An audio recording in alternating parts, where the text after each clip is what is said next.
찬양 성부 성자 성령 삼위일체 신께 영세 무궁하기까지 영광을 돌리세 영광을 돌리세.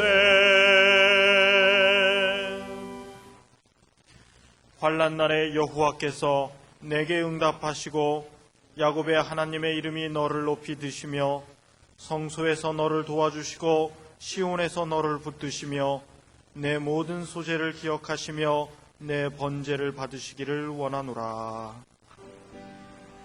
아멘.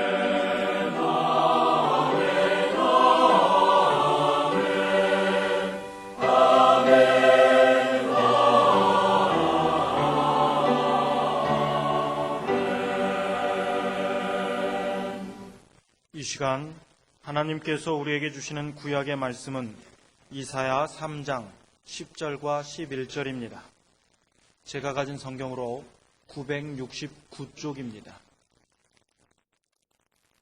너희는 의인에게 복이 있으리라 말하라. 그들은 그 행위의 열매를 먹을 것이며 악인에게는 화가 있으리니 화가 있을 것은 그 손으로 행한 대로 보응을 받을 것임이니라. 아멘.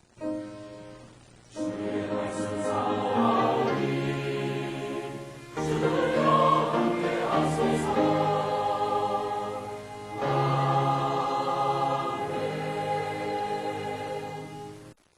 하나님께서 우리에게 주시는 신약의 말씀은 누가복음 19장 11절에서 27절까지입니다. 제가 가진 성경으로 128쪽입니다. 저희가 이 말씀을 듣고 있을 때에 비유를 더하여 말씀하시니 이는 자기가 예루살렘에 가까이 오셨고 저희는 하나님의 나라가 당장에 나타날 줄로 생각함이러라. 가라사대 어떤 귀인이 왕위를 받아 가지고 오려고 먼 나라로 갈 때에 그 종열을 불러 은 10문화를 주며 이르되 내가 돌아오기까지 장사하라 하니라. 그런데 그 백성이 저를 미워하여 사자를 뒤로 보내어 가로되 우리는 이 사람이 우리의 왕됨을 원치 아니하노이다 하였더라. 귀인이 왕위를 받아 가지고 돌아와서 은준 종들의 각각 어떻게 장사한 것을 알고자 하여 저희를 부르니 그 첫째가 나와 가로되 주여 주의 한 문화로 10문화를 남겼나이다. 주인이 이르되 잘하였다 착한 종이여 내가 지극히 작은 것에 충성하였으니 10고을 권세를 차지하라 하고 그 둘째가 와서 가로되 주여 주의 한 문화로 5문화를 만들었나이다. 주인이 그에게도 이르되 너도 5고을을 차지하라 하고 또 한 사람이 와서 가로되 주여 보소서 주의 한 문화가 여기 있나이다. 내가 수건으로 쌓아 두었었나이다. 이는 당신이 엄한 사람인 것을 내가 무서워함이라. 당신은 두지 않은 것을 취하고 심지 않은 것을 거두나이다. 주인이 이르되 악한 종아 내가 내 말로 너를 판단하노니 너는 내가 두지 않은 것을 취하고 심지 않은 것을 거두는 엄한 사람인 줄 알았느냐? 그러면 어찌하여 내 은을 은행에 두지 아니하였느냐? 그리하였으면 내가 와서 그 별리까지 찾았으리라 하고 곁에 섰는 자들에게 이르되 그 한 문화를 빼앗아 10문화 있는 자에게 주라 하니 저희가 가로되 주여 저에게 이미 10문화가 있나이다. 주인이 가로되 내가 너희에게 말하노니 무릇 있는 자는 받겠고 없는 자는 그 있는 것도 빼앗기리라. 그리고 나의 왕됨을 원치 아니하던 저 원수들을 이리로 끌어다가 내 앞에서 죽이라 하였느니라. 아멘. 오늘의 구약 본문에는 행위의 열매를 먹는다 그랬습니다. 무슨 뜻이겠습니까? 갈라디아서 6장 7절 하반절을 보면 사람이 무엇으로 심든지 그대로 거두리라 했는데 이 같은 말씀이죠. 여기에는 이런 원리들이 들어 있습니다. 먼저 심은 것을 거둔다 하는 겁니다. 그러니까 좋은 것을 심으면 좋은 결과가 있을 것이고 나쁜 것을 심으면 나쁜 결과가 맺힐 것입니다. 콩 심은데 콩 나고 팥 심은데 팥 나는 거지 콩 심었는데 팥이 나겠습니까? 팥 심었는데 콩이 나겠습니까? 심는 대로. 또 많이 심으면 많이 거두고 적게 심으면 적게 거둘 것이고 적게 심었는데 많이 거두기를 기대한다면 이건 나쁜 사람이죠. 비례대로 그렇게 되지 않겠어요? 많이 심으면 많이 거두고 적게 심으면 적게 거두고 또 심은 것보다 더 거둡니다. 씨앗 하나 심었다고 열매도 하나입니까? 안 그렇지요. 그런 식물은 없습니다. 열매는 언제나 더 많습니다. 1년생이나 단연생 나무마다 다르지만 아무튼 열매는 많고 계속됩니다. 1년생은 그 해에 나고 쓰러집니다만은 가령 겹씨 하나 심어놓으면 뭐 숫자 평균 따지면 한 180개 열린다고 많이 열리는 거죠. 또 단연생 식물의 경우는 열매를 해마다 계속 거두게 되지 않습니까? 이것을 나쁜 경우에 적용하면 후유증이나 합병증쯤으로 볼 수 있고요. 좋은 경우에는 좋은 결과가 이어지는 것을 생각할 수 있습니다. 또 열매 또는 결과는 좋건 나쁘건 피할 수도 넘겨줄 수도 없이 심은 그 사람이 감당할 수밖에 없습니다. 그 전에 잘못으로 말미암아 자꾸 그 후유증이 생겨나는데 이제 그만했으면 좋겠다 생각하지만 그것을 치료하지 않는 한 후유증은 계속될 수밖에 없고 그것은 다른 사람이 감당할 수 없지요. 또 하나님의 은혜를 많이 받아서 자기는 윤택한데 우리 형님도 저런 복을 받았으면 좋겠다 하는데 그 형님한테 갑니까? 갈 수가 없어요. 심은 그 사람이 감당하는 거기 때문에 그렇습니다. 또 오늘의 신약 본문 말씀의 내용은 그 유명한 문화 비유입니다. 왕위를 받기 위해서 로마를 다녀온 헤롯의 일을 대입해서 생각할 수 있습니다. 그러고 보면 주인에게 부리는 종이 10명 뿐이었겠습니까? 자, 왕위를 받으러 로마까지 간 사람이다. 그러면 그의 가문이나 그의 세력이나 그 모든 조건으로 볼 때 종이 10명이 아니라 수십 명 또는 수백 명이 됐을지도 모릅니다. 더 많았을 텐데 그 중에서 그래도 신임할 수 있고 가능성이 있어 보이는 10명에게 특별한 일을 맡겼던 것입니다. 그렇습니다. 어렵거나 특별히 중요한 일은 누구에게 맡깁니까? 신임할 수 있고 가능성이 있어 보이는 사람에게 맡기는 법입니다. 대상이 될 수 없는 사람은 아예 그런 사람에게 무슨 제시하거나 기대하지도 않아요. 3학년 학생에게는 그가 풀 수 있는 문제를 5학년 학생에게는 거기에 걸맞는 문제를 내는 겁니다. 그런데 그 대상이 되었다, 선발되었다는 것 그 자체로도 영광이고 이것은 인정받았다는 것이고 또한 특별한 기회를 얻은 것 아니겠습니까? 그래서 그때 잘하면 승진할 수도 성공할 수도 점수를 딸 수도 있지 않겠습니까? 우리에게는 이러한 하나님의 특별한 인정과 기대로 말미암아 성전 건축의 사명을 주셨습니다. 얼마나 대단한 일입니까? 이것을 다른 교회에 맡기지 않았고 다른 사람에게 맡기지 않았고 오늘날 우리에게 맡겨주셨다고 하는 것은 대단한 일이죠. 구약 학계 1장 8절로 11절을 보면 이런 말씀이 있습니다. 너희는 산에 올라가서 나무를 가져다가 전을 건축하라. 그리하면 내가 그로 인하여 기뻐하고 또 영광을 얻으리라. 나 여호와가 말하였느니라. 너희가 많은 것을 바랐으나 도리어 적었고 너희가 그것을 집으로 가져갔으나 내가 풀어버렸느니라. 나 만군의 여호와가 말하노라. 이것이 무슨 연고뇨? 내 집은 황무하였으되 너희는 각각 자기의 집에 빨랐습니다. 자, 이스라엘 백성들이 바벨론의 포로로 가서 70년 동안 살았을 때 그들이 목매도 잊지 못한 가장 중요한 것은 뭐냐면 예루살렘 성전에 가서 제사를 드리고 신앙생활을 했으면 좋겠다. 예루살렘 성전을 그렇게 그리워했습니다. 그러다가 70년이 마치자 돌아가도 좋다. 그랬을 때 예루살렘으로 돌아오는 많은 사람들은 거기서 살던 기반 그 모든 걸 다 포기하고 왔어요. 오면서 우리는 가면은 제일 먼저 하나님의 성전을 건축하자. 그리고 거기서 우리가 신령과 진정으로 제사를 드리자. 그러면서 왔는데 온 다음에는 생각이 달라졌어요. 그래서 저희 집 꾸미기에 바빴고 제 자식 돌보기에 바빴고 그죠? 그러면서 생업에 종사하기 바빴고 성전 건축한다는 거 꿈도 안 꾸는 거예요. 그래서 학계 선지자를 통해서 너희가 그러면 되겠냐 하는 겁니다. 그랬더니 하나님의 말씀에 스룹바벨과 여호수아 등 지도층으로부터 시작해서 이스라엘 백성들이 분발하여 하나님의 성전을 건축했습니다. 이것을 솔로몬 성전에 이은 제2성전 또는 스룹바벨 성전이라고 합니다. 이 성전을 건축하는 동안 온갖 방해와 핍박이 있었습니다.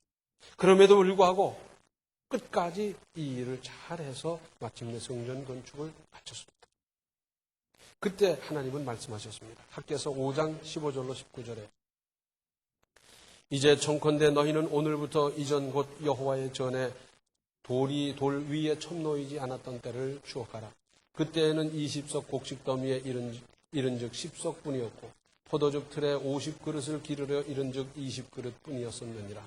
나 만군의 여호와가 말하노라. 내가 너희 손으로 지은 모든 일에 폭풍과 곰팡과 우박으로 쳤으나 너희가 내게로 돌이키지 아니하였었느니라. 너희는 오늘부터 이전을 추억하여 보라. 9월 24일 곧 여호와의 전 지대를 쌓던 날부터 추억하여 보라. 곡식 종자가 오히려 창고에 있느냐. 포도나무, 무화과나무, 석류나무, 감람나무에 열매가 맺지 못하였었느니라. 그러나 오늘부터는 내가 너희에게 복을 주리라. 엉뚱한 일 하고 있었을 때는 되는 게 없었어요. 열심히 일해서 벌어들인 줄 알았는데 계산해 보니까 손해요. 장사해도 손해, 농사 지어도 손해, 되는 일이 없었어요. 왜 그랬느냐? 하나님께서 그렇게 했다는 거예요. 불어버렸다는 거예요. 그런데 이제 성전 건축을 마쳤기 때문에 그러나 오늘부터는 내가 너희에게 복을 주리라. 복을 주리라. 이것은 바로 오늘의 우리에게 주신 하나님의 약속이요 보장입니다. 또 당시에 한 문화는 20데나리온이고 1데나리온은 인부의 하루 품삯이었다고 합니다. 그러므로 한 문화는 인부의 20일치 품삯이고 오늘날로 계산한다면 인부의 하루 품삯을 5만 원으로 하고 곱하기 20 해보면 100만 원이 되는데 당시의 경제 규모로 볼 때 이 한 문화는 적지 않은 금액이었습니다. 10사람에게 한 문화씩 나누어 주면서 장사하라 그랬어요. 알아서 하라는 게 아니고 장사하라 그랬어요. 장사한다는 것 예나 지금이나 결코 쉬운 일이 아닙니다. 위험 부담이 있는 것도 사실이고요. 그러니 손해보지 않고 남기려고 얼마나 머리를 쓰고 노력을 했겠습니까? 성경에는 그 장사한 기간이 얼마인지는 안 나와 있어요. 3년을 했는지 1년을 했는지 5개월을 했는지 좌우간 이 기간은 나와 있지 않지만은 어쨌건 10배로 남긴다는 것이 쉽지 않은 일입니다. 또 5배로 남기기는 쉬운 일이겠습니까? 그런데 수건에 싸두었던 사람은 아마도 열심히 장사하는 사람들을 보면서 속으로 비웃었을 겁니다. 저러다가 본전마저 날리면 어쩌라고 그러나 나중에 무슨 벌을 받으려고 저러나 나중에 이것을 변장하라고 그러면 어떡할까? 그래서 자기 몸을 노예로 팔아서 그 돈을 갚아야 되는 지경이 되면 기가 막힌 것 아닌가? 그러면서 그렇게 해서 남기면 네 것 될 줄 알아? 주인 배만 불려주는 건데 뭐 그렇게 열심히 하나? 핑계 없는 무덤이 없습니다. 핑계 없는 무덤이 없어요. 우리는 여기서 이런 생각을 할 수 있습니다. 정말 열심히 장사했는데도 잘못돼서 본전마저 날려버렸다면 이 주인은 벌을 주었겠습니까? 아닙니다. 여기서 주인이 와서 계산한다는 것은 예수께서 재림하셔서 세상을 심판하고 모든 성도들, 모든 사람들을 이제 판단하는 그것을 뜻하는 겁니다. 근데 중심을 보시는 우리 주님께서 그렇게 하시겠습니까? 아마도 이랬을 것 같아요. 네가 열심히 일한 건 내가 인정한다. 또 나는 중심을 보기 때문에 이문은 남기지 못했지만 10문화로 만든 사람과 같이 계산해 줍니다. 나는 그렇게 인정하겠다. 아마 그렇게 했을 것 같아요. 우리 주님은 중심을 보십니다. 그래서 세상적으로는 성과 이외에는 판단을 안 해요. 그러나 우리 하나님께서는 중심을 보시기 때문에 혹 하다가 실수가 있어도 혹 하다가 손해를 봐도 그러나 세상 같은 계산이 아니고 중심을 가지고 판단하십니다. 이것이 얼마나 대단한 은혜입니까? 그런데 결과는 어떻게 됐습니까? 칭찬이 있었습니다. 잘하였다. 착한 종이여. 내가 지극히 작은 것에 충성하였으니. 그랬어요. 자, 세상 우주 만물을 놓고 볼 때 한 문화 가지고 10문화를 남겼다. 한 문화 가지고 5문화를 남겼다고 하는 것은 사실은 지극히 작은 것. 그 이상 되겠습니까? 그런데 그것에 충성했다는 겁니다. 그러면서 상급은 어떻습니까? 10고을 다스릴 권세를 받게 됐습니다. 그가 한 수고나 결과에 비해서 상급은 비교할 수 없이 컸습니다. 5문화 남긴 사람에게도 똑같이 칭찬과 인정이 따랐습니다. 그러면서 24절에 곁에 섰는 자들에게 이르되 그 한 문화를 빼앗아 10문화 있는 자에게 주라 하니. 자, 그랬더니 뭐라 그럽니까? 그 사람 10문화 있는데 또 줍니까? 그러잖아요. 잠언 13장 22절 말씀을 개역판으로 보면 선한 사람의 유산은 자손 대대로 이어지지만 죄인의 재산은 의인에게 주려고 쌓은 것이다. 의인에게 주려고 쌓은 것이다. 나쁜 짓 해서 돈 많이 벌 수 있어요. 그러나 결국은 의인이 쓰게 된다 그 말입니다. 의인의 손에 들어간다 그 말입니다. 그걸 위해서 하나님은 그렇게 이동시키는 거예요. 이어서 결론은 26절에 주인이 가로되 내가 너희에게 말하노니 무릇 있는 자는 받겠고 없는 자는 그 있는 것도 빼앗기리라. 자, 적게 가진 사람 것마저 빼앗아 가지고 싶은 사람은 별로 없을 겁니다. 물론 아주 악독한 사람은 그나마 빼앗아서 제 소유로 삼으려고 하는 사람 없잖아요. 있겠죠. 그러나 대부분은 안 그럴 거예요. 특별히 10문화 가진 사람에게 있어서는 10고을 다스릴 권세를 주었지요. 10문화를 주었지요. 그래서 지금 막 어쩔 줄 모르고 있는데 그나마 또 빼앗아서 준다. 이것은 자기가 요구한 것도 아니에요. 그런데 적게 가진 사람은 그나마 보존하고 유지하고 발전시키지 못하고 있다는 데 문제가 있는 것이고, 그래서 재물의 주인이신 하나님께서 그렇게 조치하십니다. 10문화를 받았고 10고을 다스릴 권세를 받은 그 위에 저것마저 내 것을 만들어야 되겠다가 아니라 하나님께서 그렇게 이동시켜 주시는 겁니다. 이 어려운 때에 왜 우리는 성전 건축을 해야 합니까? 먼저 하나님의 뜻이기 때문입니다. 하나님께서 그렇게 지시하셨고 성령으로 인도하고 계시지 않습니까? 저는 이 모든 과정을 이렇게 겪어가면서 하나님께서 기가 막히게 인도하고 있다는 것을 참 피부로 느끼고 있습니다. 또 하나님의 영광을 위하여 우리에게 주신 사명입니다. 성전 건축을 통해서 그리고 완공 후 능률적으로 활용해서 전도와 봉사를 더 활발하게 감당하고 여기서보다 비교할 수 없이 큰 역사, 곧 하나님의 영광이 크게 드러나도록 하시려는 것이었습니다. 그리고 이렇게 거룩하고도 아름다운 일에 동참한 자녀들에게 상 주시려는 하나님의 계획이 여기에 들어 있습니다. 인간 만사, 원래부터 쉬운 일에는 상이 없는 법입니다. 숟갈일 잘한다고 상 줍니까? 아침에 얼굴 잘 씻었다고 누가 상 줍니까? 쉬운 일에는 상이 없어요. 좀 어렵고 힘들어도 믿음으로 뭉쳐서 믿음으로 감당해 간다고 하면 하나님은 기뻐하시면서 은혜 주셔서 진행 과정에도 역사하실 뿐만 아니라 마쳤을 때의 상급은 우리가 지금 상상하는 것보다 훨씬 클 것을 우리는 믿을 수 있습니다. 하나님께서는 상 주시려고 문제를 주었더니 왜 이런 힘든 일을 맡기시냐고 불평하는 바보도 있을 수 있습니다. 그러다가 기회를 부담으로 받아들입니다. 그런데 부담이라는 입장에서 볼 때 세상에 부담스럽지 않은 게 어디 있습니까? 자, 주부들이 오늘 저녁 반찬은 뭘 하지? 시어머니는 뭘 해드리지? 그거 부담스럽지 않습니까? 학교 다니는 건 부담스럽지 않습니까? 시험 치는 건 부담스럽지 않습니까? 체육 시간은 뛰어다녀야 되는데 그건 부담스럽지 않습니까? 부담 안 되는 게 세상 천지 어디 있어요? 그래서 지나치고 놓쳐버리고 외면하고 나중에 모든 상황이 끝났을 때 다른 사람들은 기뻐하고 감사하고 상급받고 은혜받고 가정이 이런 은혜를 받고 사업에 이런 은혜를 받고 영적으로 이런 복을 받고 다 간증하는데 난 그때 몰라서 그랬또 그런다고 해결이 되겠습니까? 그때는 이미 다 지나갔더래.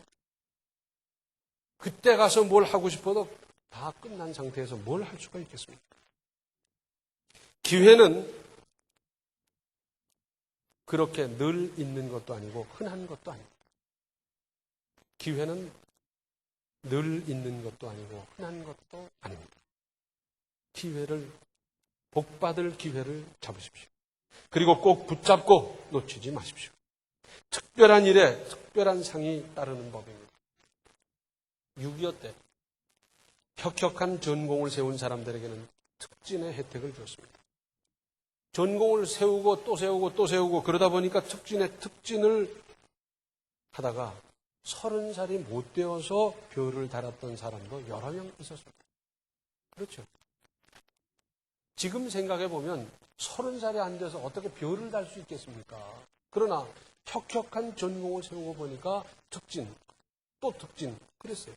그래서 우리가 잘 아는 김성은 장로님 30전에 별 달았고요. 정일권 씨 30전에 별 달았고 그랬지 않습니까? 오늘날도 공무원 사회, 특히 경찰에서 특별한 공을 세웠을 때는 특진시켜주는 모습을 가끔 볼 수 있고 일반 회사에서도 특별한 공로에는 상급과 특진 등등의 혜택이 따릅니다. 수고한 것과 비교할 수 없이 많은 상급에 그 위에 덤까지 얹어주시는 상급의 사람으로 사시겠습니까? 아니면 1차 선발에는 들었는데 흐지부지한 인생을 살겠습니까? 1차 선발에도 들지 못하는 그렇고 그런 인생으로 살고 말겠습니다. 기회를 잡으시고 그것으로 말미암아 상급받는 정통한 인생 만들어 가시기를 바랍니다. 기도하시겠습니다. 은혜로우신 아버지 하나님, 다 믿음이 부족해서 계산하기 바쁘고 믿음이 부족해서 부담스럽게 생각했던 것을 용서하여 주시옵소서. 주님께서는 주님의 영광을 위해서 그리고 상 주시려고 이런 큰 일을 우리에게 맡겨주셨습니다. 이렇게 1차 선발에 저희들이 합격했다고 하면 이제 남은 모든 과정을 믿음으로 잘 감당케 하여 주시옵소서. 그래서 나중에 다 함께 감사하고 하나님의 은혜가 어떻게 역사했는지를 그리고 하나님께서 어떻게 상급 주시는지를 간증하며 사는 새로운 인생 지금부터 씨를 뿌리고 가꾸고 손질하고 감당해 가게 하여 주시옵소서. 예수님의 이름 받들어 간절히 기도하옵나이다. 아멘. 하나님이 주시는 기회를 잘 활용하는 믿음으로 살아가십시오. 지금은 생명의 주 예수 그리스도의 은혜와 하나님 우리 아버지의 극진하신 사랑과 성령의 감화, 감동, 충만, 교통하심이 기회를 기회로 활용하는 믿음으로 상급을 바라보며 사는 모든 성도들 머리 위에 이제로부터 영원토록 함께 계시기를 간절히 축원하옵나이다. 아멘.